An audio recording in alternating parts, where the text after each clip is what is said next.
l'objectif pour nous est de faire marcher les personnes. Marcher moins vite, moins loin, moins longtemps, ce n'est pas grave. L'essentiel, c'est de marcher.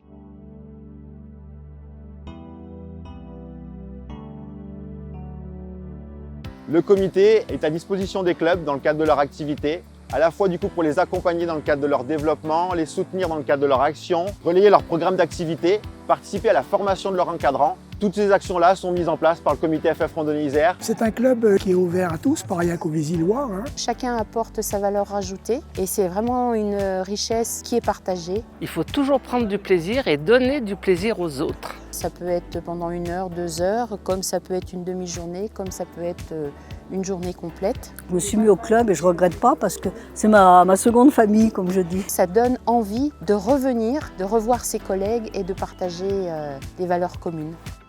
Le réseau de clubs affiliés organise des événements, souvent des randonnées de village qui ont lieu le week-end, le samedi ou le dimanche. C'est des randonnées qui sont ouvertes à tous. Le comité FF Randonnée Isère aussi est organisateur d'événements. Nous avons organisé cette année la première édition de Rando et nous. On a vraiment une multitude d'acteurs qui sont concentrés aujourd'hui avec un programme assez riche puisqu'on a une vingtaine de randos qui partent du Sapé en Chartreuse et du col de Porte, puis de passer un bon moment.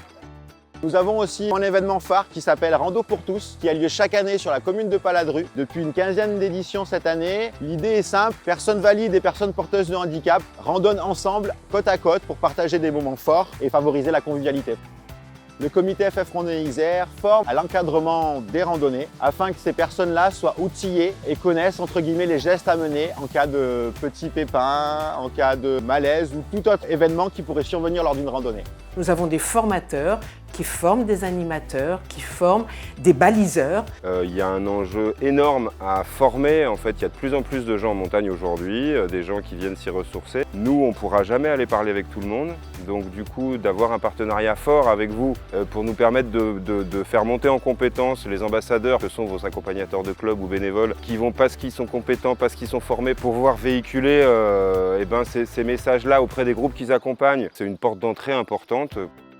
On a une centaine de bénévoles qui s'activent toute l'année pour faire du balisage. C'est des personnes qui consacrent soit un petit peu de temps, soit voire des fois beaucoup, pour nous aider à baliser principalement nos itinéraires GR et GR de pays. Donc on en a 1300 km en Isère. Mais il y a aussi les sentiers de promenade et randonnée. Et c'est un réseau de 9000 km en Isère. Et donc l'idée c'est qu'ils aillent tous les 3 ans remettre un petit coup de peinture sur ces itinéraires-là. Et puis veiller si tout va bien sur les sentiers, dégager la visibilité des balises avec des petits coupe-branches, des petits sécateurs, etc. Et donc ça fait partie de nos missions. C'est toute l'année. Ça peut être l'été, on va plutôt sur la montagne, mais l'hiver on va être plus en plaine, autour de Grenoble, dans les vallées. Ça veut dire que que ce soit la semaine ou le week-end, il y a toujours des sorties pour tout le monde et puis pour tous les niveaux de bénévoles. On explore des endroits vers lesquels on n'irait pas forcément, même en habitant à Grenoble, en habitant là depuis une quarantaine d'années. Pour la découverte du territoire, c'est vraiment cool. Et je me disais, ça doit être super de faire ça. C'est toujours des moments très conviviaux, très sympathiques et que les bénévoles apprécient.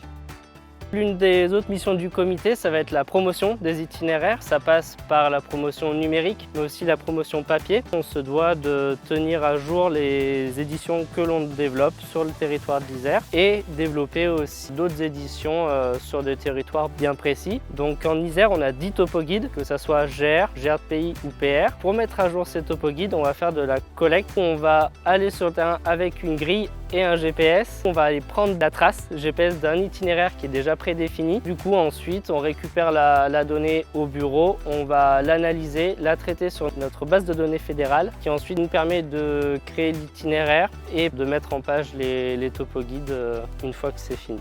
Il y a aussi du coup la mission de contrôle. On va aller vérifier toutes sortes d'informations sur un territoire, que ce soit l'état du balisage, de la signalétique, caractériser les sentiers, relever tous les aménagements, tous les dangers qui sont présents sur les lieux. Le bénévole va partir avec un téléphone sur le terrain et faire le relevé de l'ensemble de ces choses-là, qui va du coup nous permettre de faire remonter toutes ces informations-là au département et à la collectivité par la suite.